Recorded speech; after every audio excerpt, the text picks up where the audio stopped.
What's down, fam? It's your boy Slim Salt 504. Make sure y'all subscribe to Hooded Jude. You heard me? Let's go.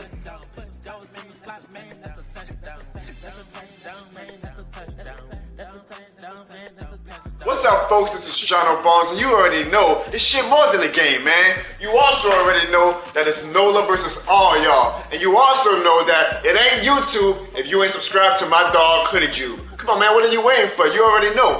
It's still Who Dat?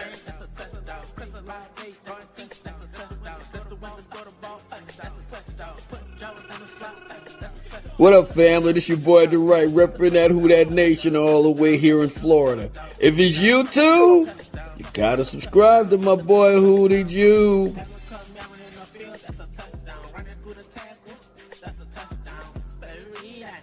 What's up, world? It's your boy Carlos Clayton. I'm the host of Uneducated Sports Talk. Subscribe to the big homie Hoodie Jude for everything New Orleans Saints. Who Dat?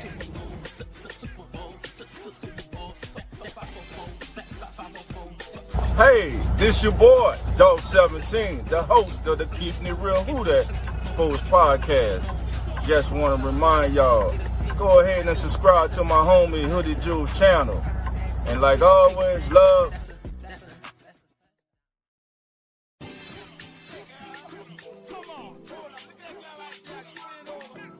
What's good, guys? My name is Zach. And I'm Nonfiction, and we are Real Fan Sports. And you need to stop what you're doing right now. Hit that subscribe button and subscribe to your boy, Hoodie Juby. Hoodie Juby. Yeah.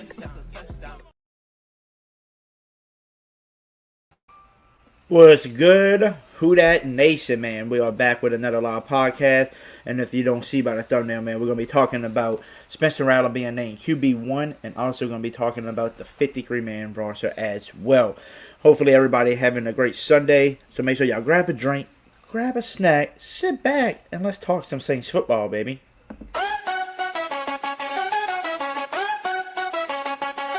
Yeah. We in the zone, watch the Saints rise. Kellen Moore's game plan, yes, no surprise. Rashid Shaheed flying, catching that light. Chris Lawrence magic, making defenses fright. Hoodie Jube on the screen, we hype it up. Saints Nation stand tall, never gonna give up. Saints on a mission, watch them take flight. In the dome under lights, it's a beautiful night. Championship dreams, we're ready to score.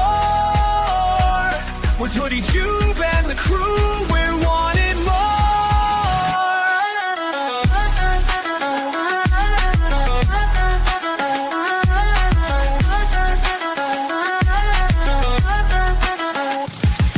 Demario Davis bringing a tackle heat. Cam Jordan rushing, can't escape defeat. Tyrann Mathieu lurking, he's a defensive ghost. New era in New Orleans, yeah, we want it the most. Touchdowns on the board, the crowd goes wild. Feel the energy surge like a hyped up child. Saints on a mission, watch them take flight. In the dome under lights, it's a beautiful night. Championship dreams, we're ready to score. With Hoodie Jube and the crew, we're wanting more.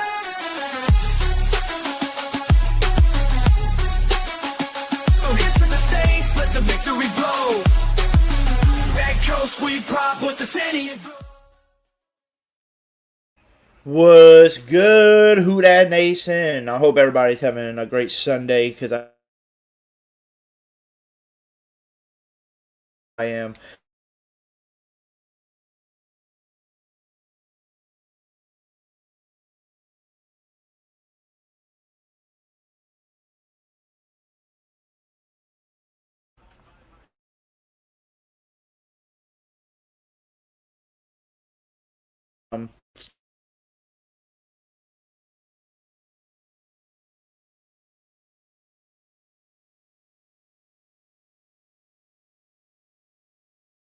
Hold on 1 second. I'm about to reset this thing. Hold on. I see Jerry.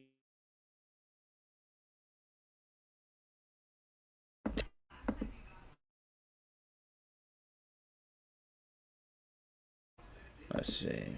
Second.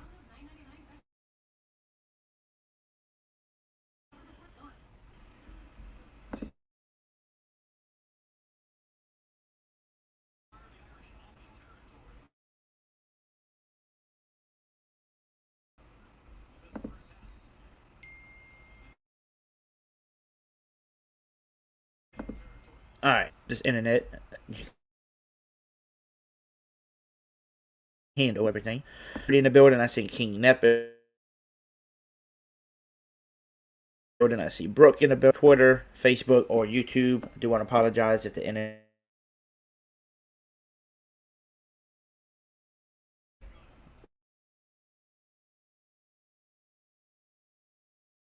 Yeah, I apologize if it starts talking some things about. Before we start talking about anything, we got to bring on. I know the man already. By his nickname, because he is one of the best reporters that's going to cover all Louisiana sports around. Come on, you know who it is. It's my guy, Logan. What up? What's going on, Hoodie? Thanks for having me on, and hopefully your internet stays okay. Because Yeah. I was backstage getting kind of work. I'm like, oh boy. Yeah, I don't know what's up with it. It just kept taking me off the screen and then putting me back on. It's like, I don't know what's up with the internet. I mean, everything else is working in the house, with the internet, so why is this one ain't working? But yeah, man, we here now, and I just wanted to ask you about this. This is going to be the first thing we're going to, talk about before we even get into the 53-man roster is the main thing, man. We finally named a QB1, and Kellen Moore went with Spencer Rattler. What are your thoughts on everything? And what are you expecting this season? Well, first of all, I know you're very happy because that's all you've been talking about since they named him the starter. Like, every day you text me like, man, I still can't believe Rattler's the starter. I'm so happy, this, that, and the other. So I know you're happy, but Yep. all in all, like, I'm surprised but not surprised at the same time, because everything I was hearing was that, Kellen really wanted Tyler Shough to take the job. All the signs were there that he really wanted Tyler to take the job, but it was apparently close enough to let Rattler have the starting job, which I don't hate it. I'm not saying Rattler's bad. I'm not saying Tyler Shough's bad. If it was really a tie, then okay, let the guy that has like at least a year of experience under his belt go out there. But it also brings up the point, you spent the top 40 pick on a quarterback. I mean, shouldn't you want to see him out there? But all in all, I mean, I expect Rattler. I hate putting it like this, but I would probably think Rattler's on a short leash. Hate to say that. I hope he plays well. I really, really do. And I hope that, when we go out there week 1, that he goes out there and kills it. Because I'm not rooting against the guy. I know a lot of people think I am, but I'm not. But I think Rattler's going to be just okay. Not like, elite or good. I think just okay enough. Like, not to have the Saints lose, and maybe okay enough not to help the Saints win. He's one of those kind. He's not going to help you win, and he's not going to help you lose. He's going to get you to a certain point where the players around him are going to have to help win those games. That's what it feels like to me. And that's how it would have felt like with Tyler, too. So it's like, both of these quarterbacks don't really do it for me. But in the end, I don't think this is going to be a 3-win team like a lot of people are saying. I don't even think it's going to be a 5-win team like people are saying. So, all in all, to go back to your original question, I think Rattler's going to be okay. Yeah. I mean, you already know I'm happy about it just because I wanted a fair, opportunity. I wanted to see him, be able to show him what he can do with actual, players around him and starters, because last year you had one down with Chris Olave before he went out with a concussion, and then you had Shaheed for like one drive, and then you were done because he went out with injury. So I wanted to see him have a fair, shot with a healthy O-line, with a healthy roster, and like everybody was saying, like Kellen Moore most likely going to go with Tyler Shough just because that's his guy that he drafted. And I understand other people saying, well, you picked him with the pick number 40, bro. Okay, Mahomes was picked in the first round with pick number 9 right before us, and he sat almost all season. The reason why he came in was because Alex Smith got hurt. You know, you got all these other quarterbacks that get drafted in the first, second rounds, and they don't get started right away, even though they were, picked to be the starter for the future, because they need to sit, they need to, get better, they need to watch the game at a high level, and just sit in front of the sideline. Drew Brees even said it the best, even though he's been one of the GOATs. He said he can learn more by just standing on the sideline sometimes than just watching the game. So I look at it like this. At the end of the day, I think it was the right decision. The man, Rattler, just feels more poised, more comfortable in the pocket, and he was the most consistent throughout, camp and through the preseason. So that's why they decided to go with him, give him a shot. But the thing is, I don't know if I would say he'll be on a short leash tonight. That's the only thing that I wouldn't know, just because I'm listening to what Kellen Moore is saying. He was honest about saying we're going to have a fair quarterback competition, which we did.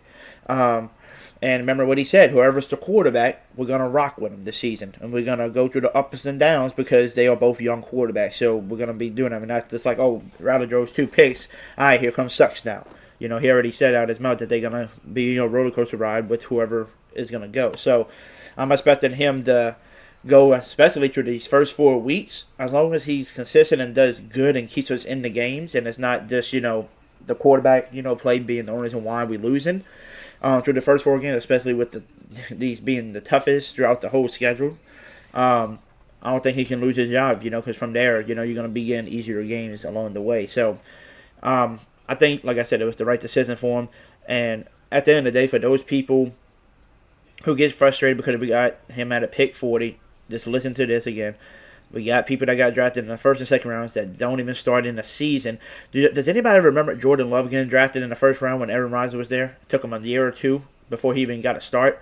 Sometimes people are like that. You get drafted. And then also, when you got a new head coach and Kellen Moore coming in here, and all you have on your roster is Carr, which he already knew he was retiring.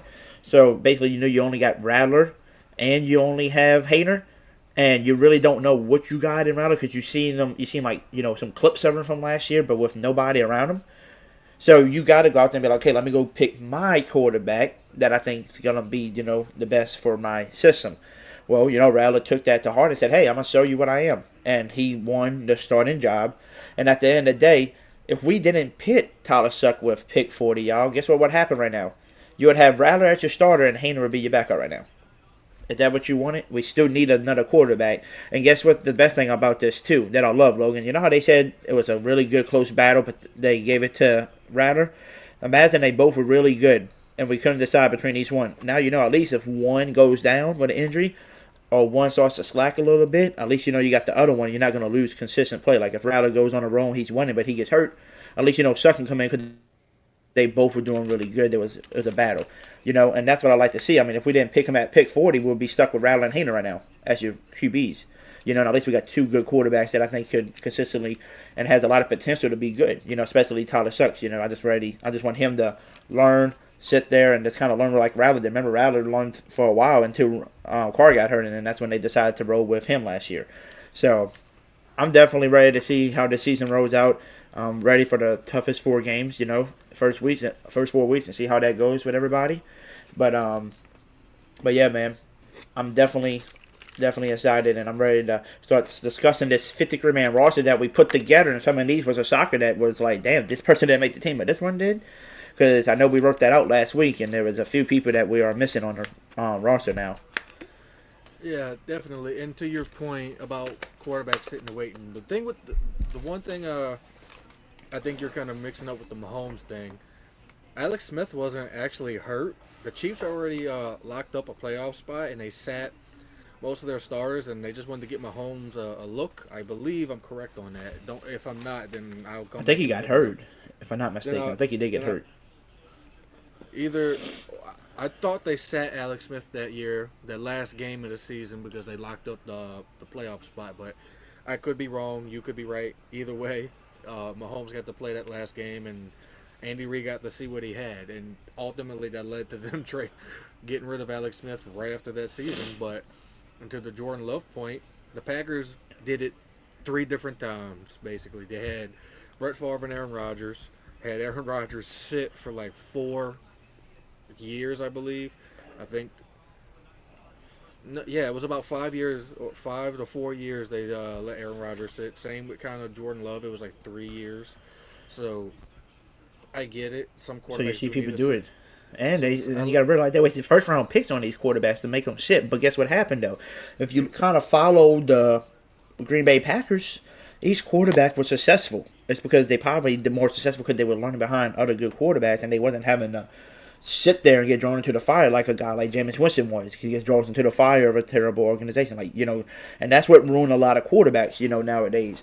And then we look at the people like, Joe Burrow, a really great quarterback that got kind of drawn into the fire. But the good thing is, at least they started to build around him in the next year, and Wayne got Jamar Chase for him that he's very familiar with, who turned out to be one of the best receivers in the league now. At least you started to build around him, unlike some people where you get drawn in the fire and they just expect you to be good because you was the first round pick, Well, you're that's not gonna kind be of savior. expected. If this is what I'll say to that point, and then we can move on to the 53. Like I think you want to. When you're the number one overall pick, kind of like Joe Burrow was, and Jameis Winston, and even now Cam Ward, you're getting thrown into the fire right away. There's really no sitting. That's the same like with years ago when I think the Miami Dolphins drafted Jake Long, the offensive tackle, first overall. He started right away. He didn't sit behind anybody. So it's kind of like if you're picked from like at least 1 through 5, or maybe even 1 through 10, you're probably going to play right away. Like this year, Ashton Jitty's going to play right away. Kelvin Banks, our first round pick, he's started right away, just like Fuaga did the last year. So people get thrown in early, and it's expected if you're a top 10 pick. So, but after kind of the top 10 is where things get a little tricky. Like you maybe don't get thrown into the fire right away, but 9 out of 10 times you're getting thrown in there. I mean, even Leonard Fournette, when he got picked years ago, I believe he was like 5th overall. He started right away for the Jaguars. So it happens a lot, and sometimes it sucks for certain people because a lot of people, even if they are the number 1 overall pick, need time to develop. But if you're picked number 1, number 2, number 3 overall, you're starting right away. Mm-hmm. Like you're saying, if you're in the top 10, you're most likely starting most of the time. Unlike one person, I would say Mahomes pick number 9, then start till later that season, right? So like that's why I always like to tell people at the end of the day, yes, we took a quarterback at pick 40 and he's not starting, but it's not bad because now that's your backup quarterback. You could have not picked him at all, and now you're gonna be stuck with Rattler and Hayner. I'd rather be having Rattler and Sucks to go through, not Rattler and Hayner. So at least you got your quarterback that's gonna be. That's going to eventually get a shot, whether it's, because Rattler gets hurt, whether Rattler just winds up just being awful, which I don't think he's going to do. And just to answer my guy, GR3's, thing, he said, Hoodie, what are your expectations for Rattler this season? How many games will he play, and what is his record? Now, what I'm expecting is I'm expecting him to be consistent. I'm considering him, and this is what I'm expecting him to do too, is just to play the game of football, protect the ball more, and just be more comfortable in the pocket this year. Because that's what I've seen a lot of him in preseason this year. He just seems more comfortable in the pocket. And you notice that last year, when pressure was getting to him, he was kind of like Sucks, kind of worried with the ball, don't know what to do. Let's run out and try to throw the ball away, do something. This year, when he feels the pressure coming, he's going straight and running straight down the hill, trying to get a first down, trying to get some extra yards, not trying to take a sack. So I see a lot of positive growth from him just from last year, and some people say no, I don't. Well, I see because I'm watching, and you just not seeing it probably because you're just hating on the dude already. You don't want him. He's 0-6. I already seen enough. No, you didn't see enough yet, buddy. But I'm expecting a good season out of him. Now, do I expect him to bring us to the playoffs? No. It's his second year. It's his first year with some stars around him. We're gonna be. It's gonna be a roller coaster ride. It's gonna be up and down this season.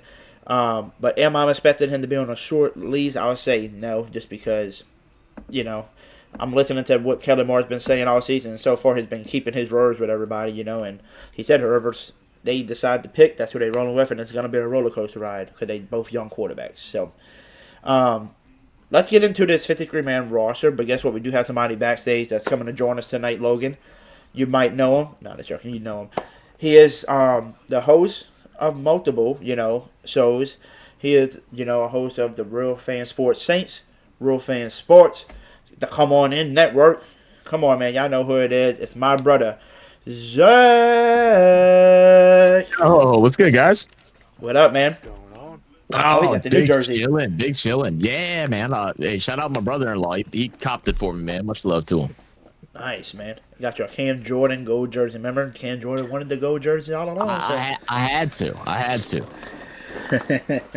But yeah, Zach, before we get into the 53-man roster, you've been back there for, a few minutes. I'll let you touch up on, Rattler being named quarterback one. What's your thoughts on that? And, what are you expecting from him as well?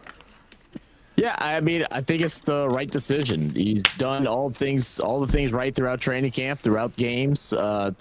Year of experience under his belt. He looks confident. He looks like he's ready to go take the job. And, I'm excited for it. I have pretty good expectations. Everybody's trying to count him out and trying to count his days already, saying, oh, the Shuck will be in come week 6 and all that stuff. Guys, y'all don't listen to y'all's head coach. You don't listen to him. He already told you that ain't the game plan. If they want to start a job, he is the starting quarterback. And I expect that to be, the situation throughout majority of the season, unless he ends up being complete dumpster fire later on. But again, I don't see that happening. I think Rattler will be the starter this year for the whole year, and I'm excited. Can't wait. Oh yeah, you know what I forgot to mention, because I was just thinking about it just now as you were talking about it. I really do think Rattler's gonna be a good quarterback in this league, and I'm not the only one that's thinking this. You got NFL executives, GMs, other players, coaches. You got all these NFL people that literally knows what they talking about when they searching for players and all that, and they think he's going to be a future starter in this league, whether it's on the Saints or whether it's somewhere else. And guess what? So far, they kind of know what they're talking about. He is the starting quarterback for the Saints now. He won the starting job over somebody that got drafted that was the coach's, guy. So, it just shows you how hard Rattler fought, and you gotta feel the energy too from Rattler. You notice I forgot who it was that I seen on Twitter. Okay, somebody posted it. He doesn't like Rattler like that. He'd rather Suck start, but and it's just kept picking on Rattler the whole time on Twitter. But he wound up showing posting a post that shocked me. He said, you hear Rattler speak in these interviews, like, did you think you did enough to win the job? And they said, that's not up to me. It's just whatever the coach decides to do, that's what we roll with. And then you hear Sucks get interviewed and says, yeah, Sucks, I think I did enough job to win. He literally said Rattler sounds like a starting quarterback. Sucks doesn't sound like a starting quarterback with the way the interviews were going. And I was like, damn, wait. But I'm thinking in my head, well, didn't you just say you didn't like Rattler, and you was thinking Sucks should be the starting quarterback, but now you're saying Rattler sounds like a starting quarterback over that? So, it just shocks you that the guy that you've seen on Netflix is a totally different guy now. He went into Oklahoma thinking he was going to be the dog, lost his job to Caleb Williams. History from there, goes to South Carolina, tries to change it around with one of the worst offensive linemen in college football, gets drafted in the 5th round, falls because people didn't know if he can lead a team, if he can be a leader of men, for the teams, falls to the 5th round, Saints picks him up. Then Carr gets hurt. He comes in next year, plays in a dumpster fire of a roster, a team that just didn't want to play for each other at all, playing with practice squad players. And then here we go again, facing another adversity. New head coach again with a new coaching staff. And guess what they're going to do? They're going to go draft somebody that they think is going to be their quarterback because, hey, I don't know you much, Rattler, because I didn't draft you. And then Rattler says, okay, that's fine. That's another adversity I'm going to fight, but I'm going to show you. And he won the starting job. It's just, you got to feel the energy around that quarterback about all these adversity this dude's facing just to try to get a starting job somewhere. And they finally won it. And I think he's going to do whatever he can to hold on to it, Yeah, I mean, people that are trying to dissect how he answers certain questions, stuff like that. I always feel like that's picking at straws, man. Everybody has their approach to the game and what they're putting mentally to try and keep themselves motivated. I feel like that's such a silly thing to comment on. He did have one thing in the interview that he said, I can't remember what it was, that did make me be like, oh, that wasn't a good answer, but that one wasn't it. But I don't like the whole narrative that everybody's trying to put out there, like Kellen Moore doesn't like Spencer Rattler. Like, it's hilarious to me. I put up a post and I was like, why is it that people, like, what has been said to make you believe that the Saints didn't want to start Rattler and they're trying to start Shuck? Like, they got the same advantages. They played the equal amount of times with starting lineup. They did all of this. I don't see why this narrative has been drawn up by Saints fans to try and further push that. Oh, they wanted Shuck. They did everything to get him as a starter. They gave both of these guys plenty of opportunity. If anything, Rattler played with the ones more than Shuck did throughout practices too. So I never understood that. I thought it was just silly. Yeah. I mean, and the crazy thing is, it was a tie from everything that I've heard, and basically, it was close. It was like close to like the very minute details, and Rattler won basically by, let's just say in football terms, Rattler won by like half an inch or half a yard. And honestly, if it's going to be that close, I don't care. Just send someone out there. If Rattler wins by half a yard, then okay. And if it would have been the other way around, cool. I have a horse in this race, even though the only horse I have is the Saints. Like, I could care less. Exactly, like you said, Zach. So I'm gonna roll with Rattler until Kellen yanks him out the game, and then I'm gonna roll with Shuck until he yanks him out the game too. So You're right. Yeah. But I will say this: I know this was his son he was watching yesterday, but I will say Doug was at the LSU Clemson game yesterday. And he was at the South Carolina game today. And he's probably not there to scout Dylan Stewart from South Carolina, or he's not there to scout Harold Perkins. Just saying. And now I would love both of those players I just mentioned, but Doug was probably scouting two very good quarterbacks, I'll say that. Yeah. You got to prepare yourself for the future just in case one of these guys don't show. Unless it sucks or Rattler, if they don't turn out to be who you think they can be, but you got to give them a chance to prove you. So you might as well start scouting early while this, football season starting. You got to go out and look at all your options because at the end of the day, Rattler could be a starting quarterback for the team. He could turn out to be let's say, a Baker Mayfield. Starts off a little thing, the one organization don't believe in him. He hops a few rounds, and then he finally found the home that willing to take him. And he could turn out to be a really good quarterback. And then you could have a Baker Mayfield on your team, but then when you're scouting, you might find the next Mahomes on your team, and who's better, Mahomes or Baker? You know what I'm saying? You're going to want to go with that. So, like, at the end of the day, nobody knows what each quarterback is going to be because we haven't seen none of them actually around with healthy players and starters around them, And like Young Nola said, a lot of people don't like Rattler because he didn't win us one game last year, which is totally fine if you want to think that. But, at the end of the day, people can think that. But if you go back and look at who he played with, I don't think no starting quarterback last year would have won a game with this damn roster with a team that didn't want to play for you. You know what I'm saying? So, but let's get in. So I can't argue with that. But let's get into this 53-man roster, man. So please remind me who we had at like each position, and then we're gonna let you, and you can let me know. Yes, we had them. Yes, they still here. Or no, they're not here. Well, for the quarterbacks, I'm very pleasantly surprised that we didn't get all three of them correctly, but I'm also happy that one of them isn't here. So, so we had for the quarterbacks Spencer Rattler, Tyler Shuck, and Jake Hayner. Hayner got cut. He's on the practice squad. So close to him just being gone completely. but so we got two quarterbacks. Technically four. Two of them on the practice squad, and then that was a gimme. So for running backs, it was tough, but I kind of had a feeling it would go this way. We had AK, Clyde, Kendre, Velas, and Neal. Clyde is now on the Kansas City practice squad. Unfortunately, I was really rude for him, but that would sucked. Yeah, Devin Neal looked really good. He looks very promising. Now, as for the receivers, things changed because they put in a waiver claim for Trey Palmer, which I absolutely love, by the way. That's a steal, I think. I mean, you might as well just call. I mean, there's already a NOLA Motorsports Park out there, but you might as well rename the receiver room that. So, on our 53 prediction, we had Olave, Rashid, Cooks, Tipton, and Valet. And we picked up Trey Palmer. You added one more receiver. Cedric Wilson got cut, and I think he's on the practice squad, I believe. I really, for tight ends, I thought Jack Stoll was making this roster. I really thought he was making it. That was a shock that he didn't. can't remember. I guess Hoodie had to get off for a second. So for the 53, I guess we'll hold it down.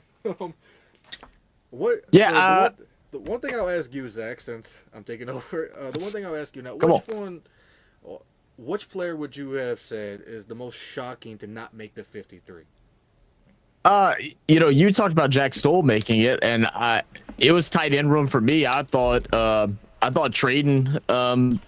Welch was going to make the 53, man.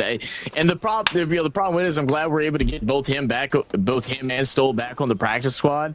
But their time here is just getting increased because once Foster Moreau and Taysom Hill get off the PUP, that's two more guys that were in the room in the 53-man roster that are going to get either dropped out or likely put onto that practice squad. So we won't have those guys with us. We won't have those guys with us by the 4th, 5th week of the season, if I had to guess. It was shocking to me not to see Stoll or Welch make it, but I get it. There's a lot of tough cuts that had to be made, and I'm guessing they really liked what they saw from the 7th round pick, Malika Matavo, which he's big-bodied tight end out there with Jawan. So you have basically 2 tight ends, but I believe they're going to call up Welch on game day. I think Kelly mentioned that Welch is going to probably be. Oh, they did. Okay, well that's good. I think so. They're on the practice squad, but he did say we're going to use all 4 of our. We're going to use all of our tight ends. But as for Foster and Taysom, I mean, if it were me, and I'm Taysom, and I'm coming back from another horrific knee injury, I would just say, you know what, I'm done. But that's just me though. But I really do like the Trey Palmer pickup. I don't know why. I get why the Bucs let him go. You draft Emeka Mbuka from Ohio State, who has wheels on him. It was probably a tough decision on their part. They probably wanted to keep him in their practice squad, but I'm glad the Saints pounced, get the Kentwood native back home, and now you look at it basically a refurbished wide receiver room. And we were asking this whole offseason, the Saints need to redo their wide receiver room, and they did that. Even though not a lot of people know who Valet is, but now you have a bunch of young and up-and-comers in Valet and Trey Palmer in that wide receiver room. So what is your take on that? I mean, you talk about young. I mean, we now only have 2 players over the age of 30 or over on the offensive side of the ball. Alvin Kamara and Brandon Cooks. That's it. It's all of a sudden we've gotten a lot younger really quick, and I think it kind of shows that as Saints fans, man, we all just got to be a little bit patient sometime. I know they haven't proven that to us the last 4 years that the patience works, but how things have changed just over the course of the last 2 months, I feel like it's in a lot of positive ways, man. We've gotten a lot younger overall as a team. I think we are finally out of the older, I think we're inside the top 20 as far as youth goes in the NFL, whereas before we were, not even in the top 25, I don't believe. So I think that's we were probably in last. So I think that's really good.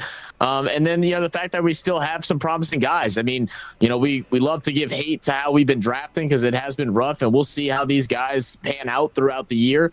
But the fact that all but one of the players that we drafted this year have made the 53-man roster is a really good sign. And the only one that didn't is Fadil Diggs, who was picked up on the practice squad right away.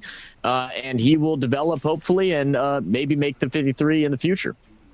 Absolutely. The Fadil Diggs, I mean, it was going to be close for him. I really thought he was going to make the initial roster, but I expect him to get on this 53 eventually because he played outstanding, but you had to keep Chris Rumph because Chris Rumph just absolutely played stellar this whole preseason. That's a Brandon Staley guy anyway from his Chargers days, so it was kind of good to see that. I mean, he's not young, but he's also not old. He's kind of like middle football age. I think he's a 28, I believe. But you look at the defensive line room, it's all young guys. It basically is all young guys. Except for Chris Rumph, basically. Well, yeah, Rumph's only 26. Well, so basically, you got 2 kind of older guys or 3 older guys on the defensive line, and the rest are kind of young. Like Chase Young is young, Carl Granderson's relatively young, Brzee.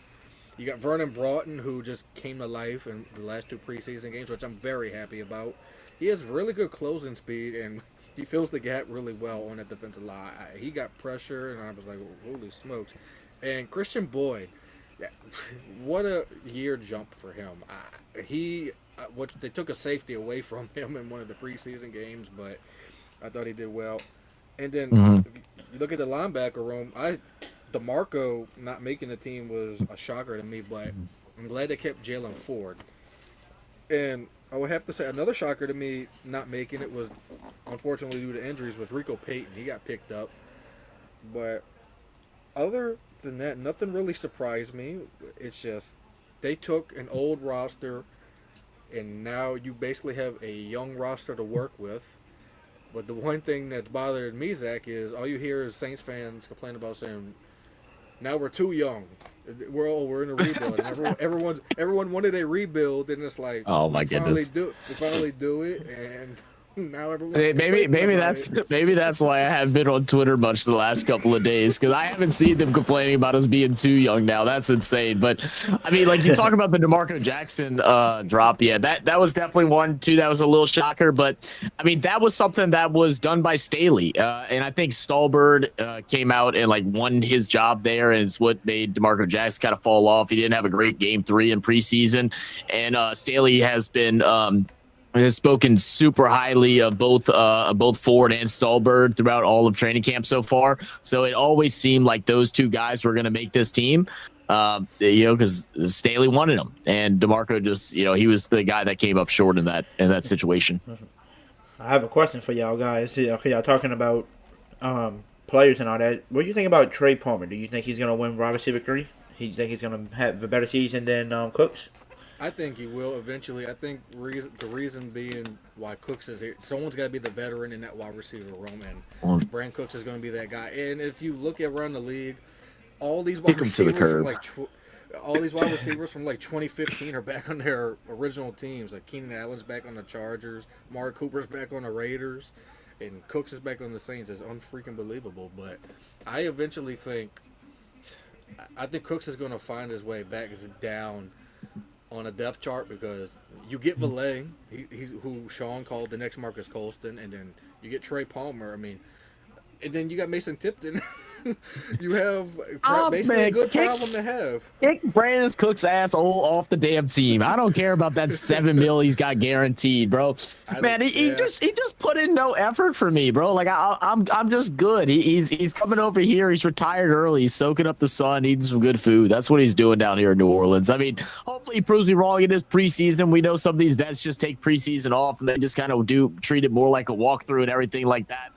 But yeah, I mean, like the Rook said, whether it's Vele, whether it's Trey, I don't know if I see Tipton taking the third, but like I think Vele or Trey give us two different styles of wide receivers that fills into that role. Like, yeah. Yeah, I'm good. I'm good on the Cook situation. We talked about this the last week when we were going over the 53-man roster. We bring in Trey, and he'll likely also replace Pettis when it comes to punt returns too. But I almost would have taken a shot at just keeping Pettis over Brandon Cooks and then just gone this way, because Pettis also has a bit of a connection with Spencer Rattler. I mean, he was one of his main targets during the times that he played because our wide receiver room was so banged up. Yeah, absolutely. And I mean, I really just think Cooks is there just to be that veteran, common presence in the wide receiver room, kind of like how Andy Dalton was. Just they call him a common presence in the quarterback room a few years ago.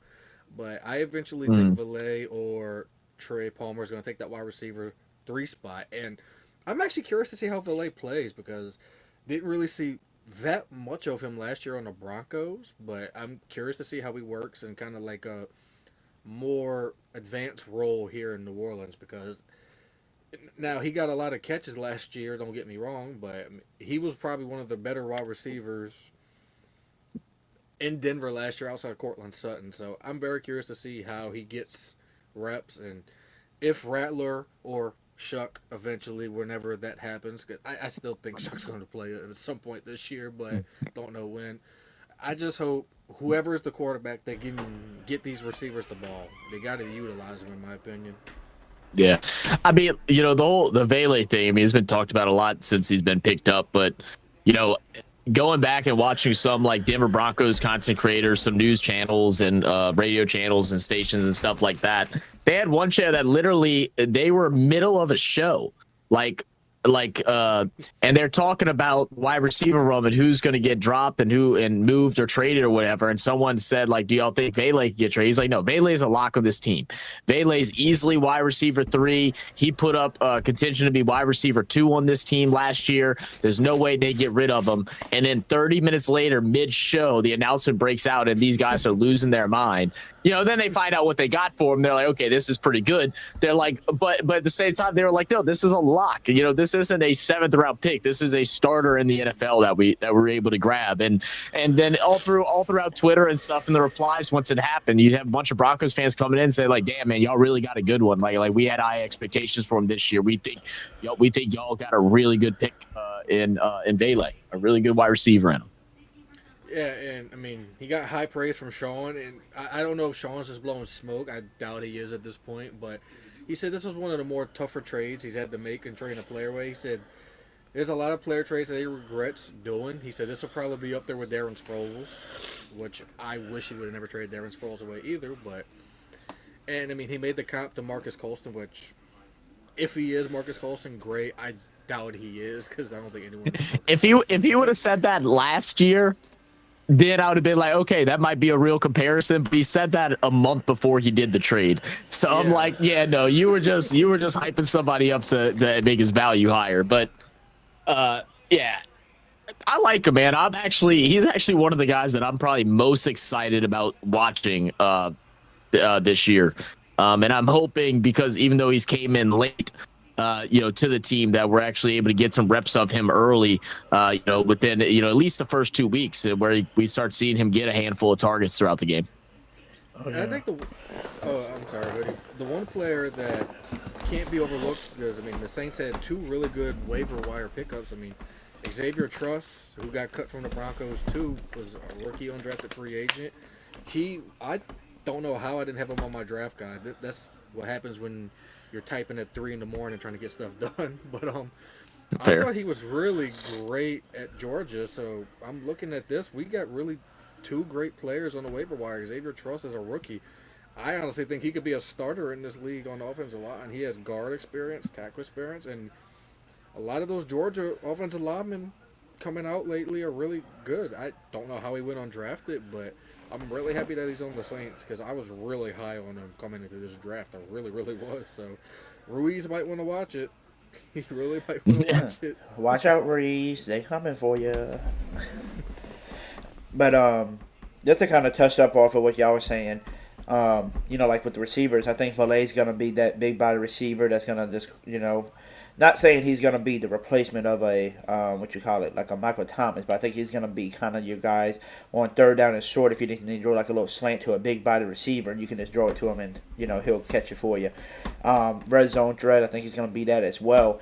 But I just want to kind of tell y'all something real quick. So you know how everybody likes to pre-draft already for next year's draft, right? And you kind of like preparing yourself, right? And you're watching college football and you're looking. So I'm not preparing myself for like a first-round pick kind of thing. This was just me watching the LSU game yesterday. Shout out to the Tigers for winning 17-10 against Clemson and telling them who the heck the real Death Valley is. Shout out to them. But you know who's one guy that I can see the Saints going after eventually? I don't know if he's going to come out next year or the following year. And he kind of caught my eyes yesterday. And that's no other than one guy. I know y'all probably going to be shocked when I say this guy. Because y'all probably not thinking who I'm thinking. But this is what I'm thinking. I know all right, who you thinking? I swear, I feel like you're going to say Whit Weeks. Nope, not him. I like him, though. Don't get me wrong. This guy's on offense. And it's in a and he's in a position that everybody's saying we need to fix. Well, now I know who you're talking about. I thought that's who you were talking about in the first place. Green. You talking about Green? Yes, sir. Big body. He reminds me a lot of Jimmy Graham. Every time they drew it up to him, people tackling him. Couldn't even give him space to get the ball. And when he finally had that one-on-one battle and they couldn't, hold him down anymore, you saw that. Just draw it to him. He caught it. It just reminds me of a Jimmy Graham big board tight end. So that's somebody I would look at for the future for sure whenever he comes out.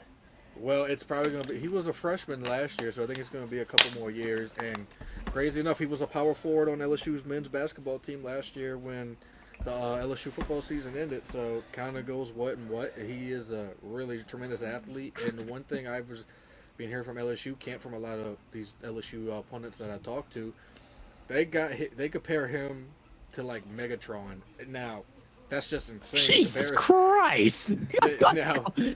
Golly, man, with these comparisons. Yeah, these comparisons a little bit out of left field and a little over exaggerated, but they're saying he makes catches over people in practice, and like says he's built like Megatron. Which, if he winds up being Megatron of tight ends, then kudos to LSU. But I don't think that's absolutely possible.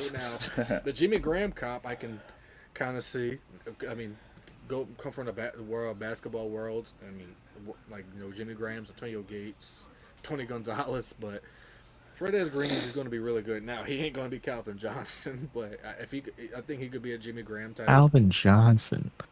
Yeah, he's one of one, but I think they're. I'm probably one of the few people that I can't like. I don't like player comparisons and stuff like that. I guess it's a good base for some people. I'm also not good at them. I like Logan's player comparisons. He's probably the only one because he gives pretty reasonable player comparisons over on his Twitter. Where it's not like, oh, I'm doing a comparison. I'm like, yeah, this wide receiver. He reminds me a lot like Peyton Manning, you know what I mean? Like, okay, he reminds you a lot like one of the best quarterbacks to ever play. Let's settle it down, guys. Jesus Christ. Hey, I mean, I had a compare. Oh, go ahead, Hoodie. No, you good. Because remember you were saying like, oh, it's got to be Weeks. Now, don't get me wrong. Weeks and Stutzman will feed families. Just saying. Oh my goodness, they already got one crazy white boy in the linebacker room. Why not get two? That's fine with me. But I mean, going back to the comparisons, I mean, I had a few early comparisons on my Twitter today. A lot of people told me I was crazy for comparing Nussmeier to like, you know, a young, and when I mean young, I mean like when he got released from the Falcons, young Brett Favre. So I mean, I'm not saying he's 1996 Brett Favre. I'm talking about, like, you know, Brett Favre when he got cut from the Falcons. Brett Favre. I see that so much. I mean, a lot of people say that's great, but I mean, I make a lot of crazy comparisons, but I feel like most of mine are reasonable. So, but I'm not going to call anybody Megatron. I get to say that for a fact. Man, if you would have caught one or two of those just chuck 'em balls that they were throwing out there, they only did like. One. He caught one. He caught one. He caught one. that one he got a pass interference on, but if he'd have caught a couple of those, then maybe I'd have been like, all right, you know, well, but man, all right. Anyway, yeah, go. What you got, Duddy? Number one, we was talking about the 53-man roster. Kind of, we was talking about like soccer's of who was drafted and stuff like that. The receiving core. We got 6 people, they said, I think, on the active roster, if I'm not mistaken. Was it 6 receivers? Olave, Rashid, Cooks, Valet, Palmer, and Tipton. That's 6, unless I'm forgetting somebody, which I don't think I am. So I think we have 6 at the moment. 6. Yeah, we have 6. Yeah, we have 6 at the moment. Are we still two people over the 53? I don't think so. I think we're right at 53. They made the adjustments now. Okay, because when I did it last week, they hadn't. After adding a couple of guys, they didn't fix it. So okay. Yeah, I think they cut Cedric Wilson and one other player. I think it might. I can't remember who at the moment, but I know we cut Cedric Wilson. That was one of them, and there was one other person, which I was okay with that, honestly. Yeah. Now I know something else. It was Burgess. He got sent to the practice squad. Burgess. Okay. Now, here's something else that I had, and I want to ask y'all this. I seen some people, you know, some Saints fans, on Twitter as well, and they were hating on Brissy. Like, how do you say this dude's terrible? Well, he's not a good run stuffer. Okay, well, he got 7.5 sacks last year for a damn defensive tackle. I said, that's pretty impressive for a D tackle, and then they were like, well, that was in trash time. Trash time, I mean, 7.5 sacks is 7.5 sacks. He got a lot of pressure. And now that you add Gottschalk, man. And by the way, shout out to Gottschalk watching him in some of these preseason games, just closing the gap. Just shows you how much better this run defense should be this year. With a guy like Gottschalk leading the way. And what's his name? The defensive line coach coming to help as well. Oh, yeah, Bro Davis. Mo Davis. That's going to help out a lot with our running game this year. And then with the defensive line, it's very it was cool. Who was it? Was it Carl Granderson that went out and nailed some dude when they went for a pass? He was like in coverage. Who was I thinking of? It was Carl Granderson. It was Carl Granderson. Okay, I was saying I was shocked when I seen that big boy coming to hit him. I'm like, hold on, who's that? And I think it was Carl Granderson. So yeah, seeing some of these people in coverage, it's kind of like shocking. Like when you see Carl Granderson the last few years, you just see him on the line. He's pass rushing. But then when you see him, like, you're lining up this year, you're like, okay, he's about to pass rush, and this dude went out and passed coverage and laid this dude with a hard hit. It's like, what are we about to get into this year? Like, I think the defense is going to be a top 15 defense this year. I really do see them being a really good defense this year. What y'all thinking? Yeah. If we can go through and perform this very complicated defense by Brandon Staley, then we can easily be that. I mean, it's very complex. There's a lot of changes, a lot of different setups that he runs with, and it'll take some time for these players to adapt. But if we can, then yeah, I mean, we should be a pretty solid defense. I think we got some actual players out there. I agree with Zach, and the thing with Carl Granderson driving back in coverage, that's the beauty of the 3-4 multiple defense. You're going to see from time to time with a defensive end like Carl or even Chase Young drop back into coverage. It's going to be a sight to see for some of these opposing offenses. So I'm with you on that, Hoodie, and I think a few weeks ago I was on the show.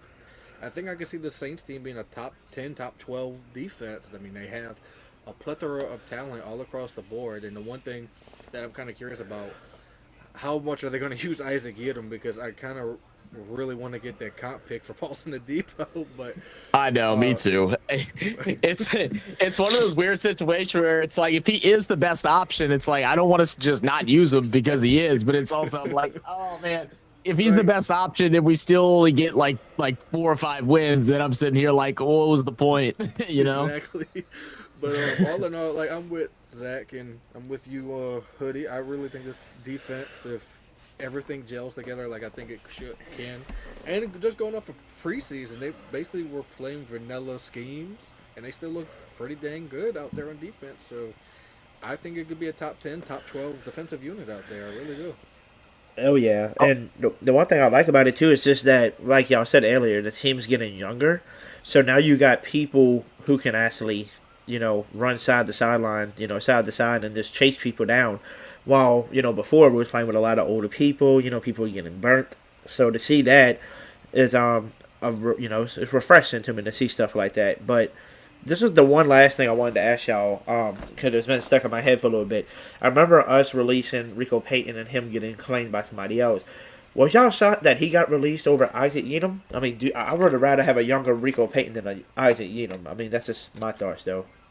So the thing with that, I was pleasantly surprised, but crazily enough, I remember, I think it was the last show that we did, Dolph was in the comments saying don't sleep on Rajon Wright, and Dolph was absolutely correct. Rajon Wright was healthy, Rico Payton wasn't, and Rico didn't play the last 2 preseason games, and that kind of put a demerit on him, which kind of sucks because I had high hopes for Rico Payton, like I'm sure Zach did too, and everyone else did, but Rajon Wright played really, really well in preseason, and Rajon Wright, I guess I'm happy he's on the roster. It sucks Rico ain't here, but yeah, that was a big surprise to me. Yeah, I mean, it seems like the Rico Payton injury, it looks like he's been having just a nagging knee injury, and that's basically what's getting him placed on IR. He had a meniscus tear and things like that. So that probably had a lot of contribution to why he didn't make the roster, especially when I always forget how to pronounce his name exactly. It's like Rejzon, I think. It's Rejzohn. But right. He had some particular moments, man. A couple times I felt like he was a little off in positioning, but he's got like some really crazy pure athleticism. We saw him. The receiver was like 5 yards past him, and somehow this dude jumped up and flew and was able to pat down the pass. I don't understand how he was able to do that, but I think that has a lot to do with it. Speed kills. Now, the real question is, this is going to be a tricky question. I know it's going to be tricky. Do y'all see, with the roster we have now, with the receivers squad, do you see Rashid Shaheed possibly outbeating all these people this year? Do you see Rashid maybe turn into a number one receiver? I'm just asking, because with all the way they've been using him, it looks like they finally using him in the correct ways and giving him in open spaces with the ball and let him use his ability, while the other years we just let this throw it down the field to him and he's open somewhere. Well, I mean, that is a tricky question because, I mean, 9 out of 10 times you do have 3 receivers out there, and it's all about who the quarterback wants to throw it to. And the thing with that is I still believe Rashid Shaheed is the perfect wide receiver 2 for this team. I don't ever think he's going to be wide receiver 1 on this team or really any of the other 31 teams, which I know people think that's a negative thing to say, but it's not. He's a solid wide receiver 2, and I still believe Chris Olave is a solid wide receiver 1 to have, and I don't think it's far-fetched to say that Rashid Shaheed's the wide receiver 2 for this team going forward. I don't think he's going to take the wide receiver 1 spot. Logan, I actually will kind of go opposite of what you're saying, and I've been someone that was a bit harsh on Rashid Shaheed, also kind of believing his usage as kind of like a one-trick pony or 2 tricks, end arounds and deep balls. I don't think we get that this year. They're not using him the same way under this new offense, under this new regime from Kellen Moore. I personally, I think the best thing is to spread the ball around. Like, I just want to see wide receivers getting their targets and stuff like that. I don't want it to be just like one guy, clear as day, wide receiver 1. I like to see us spread it around a little bit.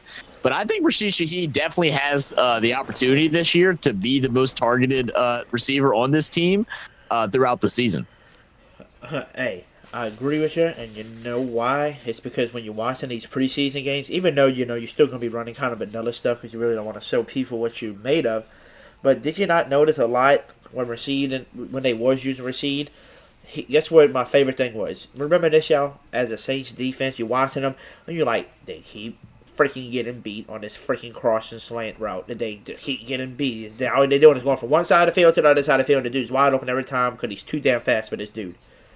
That's what they were using Rashid in preseason. They would just say, hey, Shaheed, let's go across the field. And he uses his speed. He got wide open. It was like almost a first down every time with him. It was just an easy open play for him. And that's to run those type of plays with a guy with that type of speed, and then to have, to add the talent of Trey Palmer, who can beat people down the field too, and use him as a deep threat. And Olave, you already know he's got speed too. And then you go get the big boy size and Valet. So all these people that we add in and the way they're using them is going to help out the quarterback, whether it's Rattler or Suggs by the end of the season. They're going to be able to utilize those receivers. And I think it's beyond just the speed for Shaheed this year. I think he's embracing more contact and being a more physical receiver. You could tell it throughout the training camp practices that I went to. You can tell it throughout the preseason games. He's embracing more physical contact and not just trying to blow by guys. He knows he can do that too, but it's elevating his game to add different aspects to it that I think is what's going to make him a lot different. We're going to see him used in a lot of different ways this year as compared to the last 2. Don't disagree. I really do like Rashid Shaheed. Now, I know we already kind of disagreed on this, but I just think he's a solid wide receiver too. But now, if Chris Olave gets knocked out again this year, which God forbid that he does, then I think he could really step into that wide receiver 1 role if needed be. I really view, and I know this is going to take a lot of people in the comments back. I'm sure Jerry the OG in the comments is going to know who I'm talking about. Rashid Shaheed really does remind me of Azir Zaire Hakeem from the St. Louis Rams back in the early 2000s, late 90s. That's who Rashid reminds me of. He's got the same speed, kind of the same build as Zaire Hakeem, but I think if Rashid was out to be thrown in that wide receiver 1 role, if Olave was out, I think he'd do fine. But as of right now, I think he's perfect just as the number 2 guy. Yeah. Nothing wrong with that at all. Mm-hmm. So next will be the running back room. So it looks like Kendra Miller finally won that running back 2. So we'll be AK and then Kendra. But after that, the question is, who do we see more on the field? Devin Neal, Velvis Jones, or do we see a little bit of both of them splitting that number 3 spot? I think it'll be really heavy AK and Kendra, to be honest. I think Devin Neal will get some uses, get some reps and stuff like that, but Kendra, barring an injury, I think is going to be everything that we've expected out of him, and that's setting him up to eventually be the RB1 on this team whenever that time does come. People were still trying to throw hate at Kendra for whatever reason. Didn't make any sense to me throughout training camp, because they saw one pass play where during a preseason game where he dropped it, or it was during training camp, whatever it was, where he dropped the pass, and they were ready to crucify him. He's looked really good. We can see what he can do with little to nothing. I mean, the run game wasn't that successful throughout most of the preseason games, and a lot of that is because of there was no gaps, but Kendra is still able to turn where he's initially getting touched in the backfield to 3 yards. Like things like that are you got to look more than just reading stat lines on ESPN to understand what his value is. Now, as far as if Velus Jones or Devin Neal gets more usage, I mean, I think Velus Jones has a place for some more trickery and some fun plays and things like that. I think Devin Neal is just your more 3-down back type of guy, but being that he's RB3 right now, I just don't know how many touches realistically he will get in this team. I think Kendra and AK, barring injuries, are going to be the main two focal points of attack for the run game. Absolutely agree. And the one thing with the Velus Jones thing, he's going to be used like Cordero Patterson was used on every single team he was on. That's how I think Kelly Moore is viewing Velus Jones. I don't think he's viewing him as a running back or just a receiver. He's using him as a gadget guy. I think he's the perfect gadget guy for this team and for this offense. And Kendra Miller really impressed me this whole preseason and the whole offseason, training camp, everything. He has stayed healthy, which is a great thing so far, and it's looking like he's ready to take that leap this year. He looks like he turned like a 2-yard loss, and I think in one of the preseason games into like a 5-yard gain, which I thought that was pretty impressive as it looked. But Devin Neal, I really hope he gets touches, but I doubt he will. But if Kellen Moore's going to rotate running backs in and out, that's fine, because the last time we had like a 3-headed monster was like 2011 and 2009. After that, it was just like the thunder and lightning of Kamara and Ingram. But I think it's really going to be just a heavy dose of Kamara. Like it's going to be probably like 90-10, like 90% Kamara, 10% Kendra Miller. If I had to make a bold prediction, and then like you sprinkle in Velus Jones and some of these gadget plays, like maybe throw him in at Wildcat, something crazy. So yeah. I agree. You'll see him doing the kick returns. You're going to see him lined up at wide receiver at times. You'll see him lined up in with a dual running back set. You'll see him in some fun, interesting ways that you can exploit his talents. I love how you mentioned about like AK like 90-10. Did you see the interview or the question that AK was asked about getting Derrick Henry type touches this year? I don't think I've seen that one. Enlighten me. So he was, unless it was fake, but I don't think it was. I didn't look too deep into it, but someone asked him like, what's his thoughts about getting like, 20 plus touches in the game? Like, is that something that he would want? He's like, oh man, he's like, I'll have to ask Henry if how his body feels Sunday night. He goes, but I think balance is important. It's like, good answer, AK.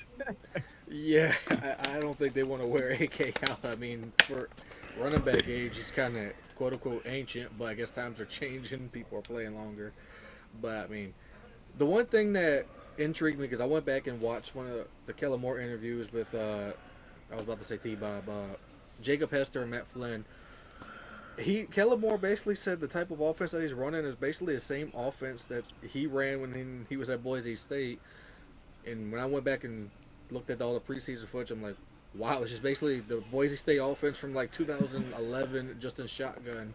I see it now, a lot of the same concepts. So I guess that is the quote-unquote Indiana Pacer-style offense that Juwan Johnson was talking about.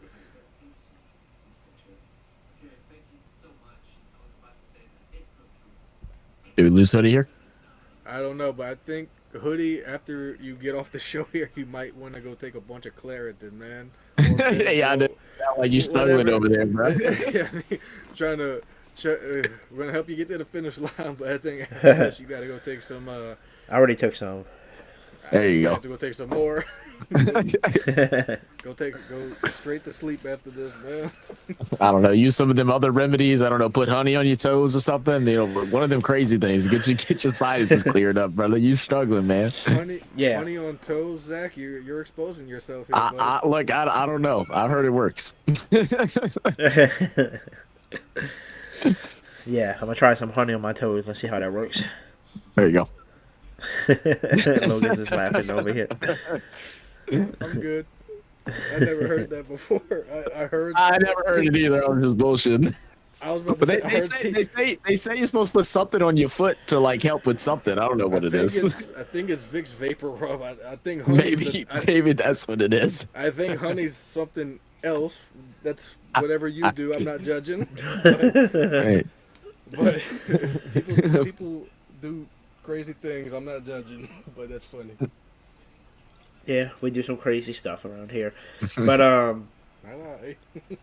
so this is gonna be the final question for all of us. Knowing our 53-man roster, knowing what we have, what are y'all expecting this season? So now I know at first people was expecting 2 to 3 wins because that's what they listening to the media and that's what they thinking. But now that we got a different roster now from what we had in preseason, we actually playing some people off of waivers and stuff like that, traded. What is your final thoughts now, knowing the final 53-man roster? What are we expecting this year? Knowing last year, with all the shit we went through, we still won 5 games, What are y'all expecting this year? I think this is not a 2, 3, 4, 5 win team. I think this team can manage 6 wins. Now, which teams? I know we've always gone back and forth on this on some of the earlier shows, but I still think this team can still manage to get 6 wins, even if they do play 2 different quarterbacks this year, which I don't know what's going to happen with that, but I still think this could be like a 6-11 win team. I think we can finish 3rd. I still think the Panthers are going to be worse off than us. That's my bold prediction. I've been kind of back and forth, but I feel like until proven otherwise, like I'm sitting here around like 6 or 7 wins. That's kind of where I've been throughout most of the preseason and going into the year. Unless something like crazy happens and we find stars in certain places that we find stars in these guys that we believe can be really good. I think it's hard for me to guess that we can get anything more than that. I think 2 to 3 wins is just such a low ball number. I mean, we don't have a hard schedule. I think we could start off this week 1 with the win against the Cardinals. As long as we can stop Kyle Murray from scattering all over the place. Yes, I mean I kind of got us at 6 to 7 wins. I feel like that's about where we're at. But I think we're closer to the 4-win category than we are towards the 8 to 10. Your bold predictors are going to be. Mm-hmm. I agree. Okay, I like it. Now, I will say, though, I think we're going to get at least one more win than what we did last year, because there's no way that you got a better coaching staff, a better roster, a team that wants to play for you, and we're going to do worse unless injury just piles up again like last year. Then I can see why we only got a certain amount to win, but everybody kind of stays healthy for the most part. I think we can win at least, 6 games or more. That's where I'm at currently. And then overall, we have a lot of young players. Like we legitimately said it a bunch of times already on the show. A lot younger now, and we got I feel like a lot of people that are young that could turn out to be something special for this team. Whether it's being like a big superstar, or whether they become just a star player that can help out. I think that's gonna be the best thing for us this season. It's because not only we younger, and I feel like we can be more athletic and keep up with a lot of teams. Not only that, it's just that everybody's happy and wants to play this year. And that's going to be the most fun part of seeing all the people on the sidelines, hyped up and ready to play some football. Compared to last year, nobody really wanted to play. And that's going to be the number one thing that's going to be the most fun to me, is being able to see it. Greg said, I say 7 win plus. And then Tim Dunn said, which Q? What you mean, which Q? Tim? Which Q? What? He just deleted the comment, so I'm guessing he's retyping it. Okay, cool. Yeah. Yeah, I mean, I would hope, like you said, there's a lot of unexpected, man. I mean, it is a lot younger. It's a different coaching staff, and all those things matter. Like, when you talk about a team that was like bang average, that realistically probably won more games than what they should have last year. And then you bring in a brand new coaching staff that seems like they have better commitment from the players, that feels like just overall it's been a better experience throughout training camp, through preseasons. Like that's net positive. Like those are things where you feel like this team, regardless of the roster, is going to look better because it should be more organized. That the players should be playing harder.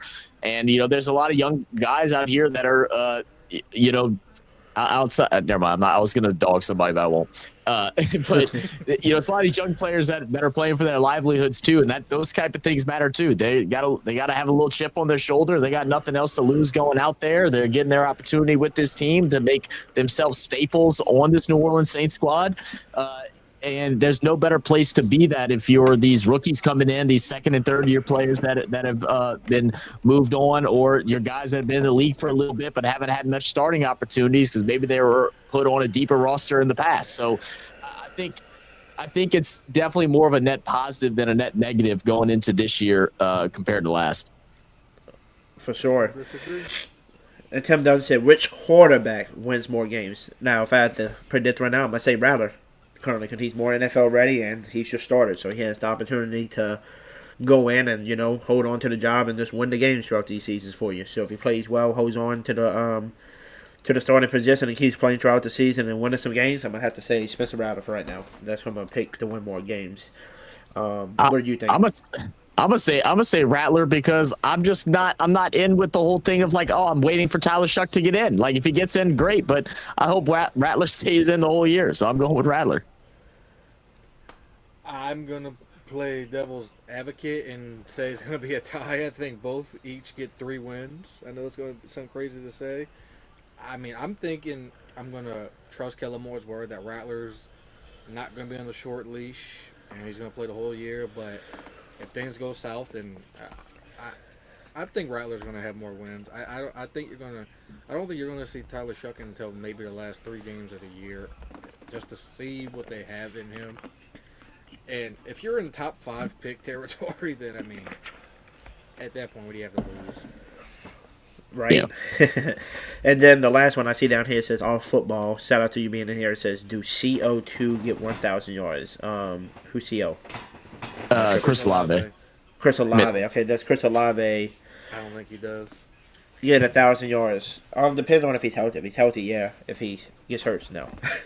Even if he's healthy, I don't think he's going to get 1,000 yards because we just don't know what version of Spencer Rattler we're going to get. Are we? If we're going to get the calm and poised Spencer Rattler all year long, kind of like you've seen it like the South Carolina, and then early on when he was at Oklahoma, then maybe he'll be like on the verge of 1,000 yards. But if we don't get that Spencer Rattler, then I can honestly see Chris Olave only getting maybe 858 total for the year. Because if the quarterback struggles, then I don't think Chris Olave gets anything close to 1,000. I say under because I think, like what I said earlier, I think Shaheed's going to get targeted more than what a lot of people are expecting, and I think Vele is also going to take a good bit of targets as well. So I'd probably say under. It'll be close though. It'll be somewhere around I think minimum 850, but it'll probably be somewhere like around the 9s. Yep, that's my same thing. I agree. The Rook said, I think he will just because who else is he gonna be drawing to? Will be playing from behind a lot. Just said it. Yeah.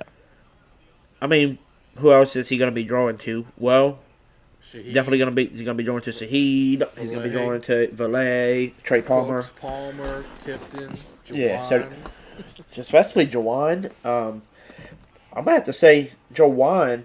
To be honest with you, if I had to make a hot take, Jawan might have a better chance of getting 1,000-yard season over Olave this year, just because the way Kellen Moore said they're going to utilize him, and if he stays healthy, and they want to use him more, then maybe that'll be Rattler's safety blanket. So it all just depends on how we utilize everybody. But at the end of the day, everybody seems happy, and it sounds like the whole Saints roster in the locker room was behind Rattler. They wanted to see him be the starter too. So You know, when you got a whole locker room, you know, supporting you, ready to rock and roll with you, man, that's a good sign. And then the fact that you get the starting quarterback, you know, to let Kellen Moore name you the starting quarterback too, that's just a good sign. So I feel like it's going to be a good, an okay season.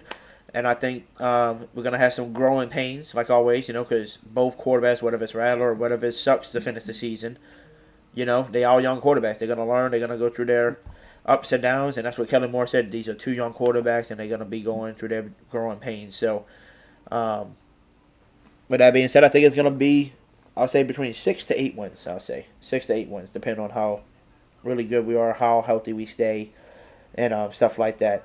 But shout out to everybody that tuned on in tonight. I appreciate y'all for watching, whether you watched from YouTube, Twitter, Facebook, whatever. We appreciate y'all. Make sure you hit the like button on the way out. Hit the subscribe button if you are new. And also, man, my boy Logan, if you want to follow him at the Soulman57 on Twitter, one of the, you know, best ones that covers all sports of Louisiana, man. Not just Saints, not just LSU, covers it all. And then also, make sure y'all go follow Zach over there on Real Fan Sports. And you got multiple channels, so if you don't mind missing them all for me, please. Oh, yeah. I mean, the biggest one right now is RFS Saints. We're trying to get to 100 before the start of the season. We're at 97, 3 away. We'll be having a show probably either Tuesday or Wednesday leading up to talk about our season predictions and different stuff, me and my brother Dolph. And then I was going to get with Hoodie, too, to see if he'd want to come hop in. So we'll have a show later on this week as we get ready for week 1 against the Cardinals. Yes, sir. But, you know, we always like to end the podcast on a positive note like we always do, y'all. So we're going to say it's a little quick prayer and then get out of here. And your boy's going to go try to put some honey on his toes and see if that helps out with getting healthier. Logan's dying in his chair right now. I got him. Ding dong. Right. The way Logan reacts, I think he likes honey on his toes. That's what I'm starting to think. Yeah, but the way he's reacting, he might like honey on your toes. Logan, the way you turn around and you're smiling, you're blushing and stuff. You must have had some honey on your toes a few times. Nope, stay away. I've never had honey on my toes. Why do you think? Why do you think Logan doesn't have any sinus problems right now, bro? That's why. See, I knew it. I put honey in my tea. I don't put honey on my toes or any woman's toes either. Oh, tea. That's what it is. Honey and tea. That's what it is. It was the other 3-letter word that started with a T. It's honey and tea, not in toes. Got it. Teas instead of toes. Oh, see, I knew we misspelled it. My bad. It was close. Oh my goodness. I know exactly on the weekends now. But shout out to all of y'all, man. Let's bow our heads and let's end this thing with a nice good prayer. Lord, we want to come to you today and thank you for the number one thing, and that's just letting us wake up and live another day. That's assuming that you got a purpose for us, and we get to live that purpose for you every single day. Lord, thank you for everything you give us to make a living, Lord, such as our jobs, our cars, our phones, house to live in, bed to sleep in, clothes and shoes to wear, food and drink as well to have to survive, Lord. We're just so grateful. Also, if you don't mind putting your hands over those who need your help, whether they need you financially, mentally, physically, spiritually, whatever the case may be, Lord, just put your hands over those people and guide them in the right path. Also, we just want to thank you, Lord, for this amazing channel we have, the amazing fan base we have, and just an amazing community that we get to be around, Lord. We all come here together to, support each other and all to watch, some Saints football together as well. We're just so amazing, so grateful for everything that you do, Lord. Also, if you don't mind putting your hands over those this year, because I know this is a very physical sport, so if you just put your hands over those and keep people safe and healthy, Lord, because I know injuries will occur, but make sure everybody is good and nobody has no season and then, basically career-ending injuries, Lord. We want to make sure everybody's able to still do what they love to do. But with that being said, Lord, we love you. We're so grateful for everything, and we'll speak to you again later on this week, which will be tomorrow because we got Motivational Monday. So anybody wants to pop on in and watch episode 6, come do that as well. In Jesus' name, and everybody says, amen. Amen. Yes, sir. So shout out to all of y'all. Thank y'all again for watching.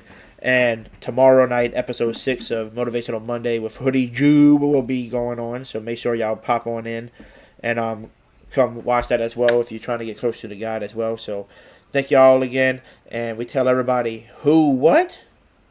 Who that? Who that, baby? We out of here. Let's get that honey on them toes tonight. Deuces. Cheers, Will. Run it up, Panero. Say what they lie. Say what they lie. Say what they lie. Say what they lie. We screaming black and gold. We screaming black and gold. We screaming black and gold. We going to the bowl. We screaming black and gold. We screaming black and gold. We screaming black and gold. Saints going to the Super Bowl, talking black and gold. Young Nolan Hooded Jew on the beat, me like you know. Chris Alive, AMT down the field.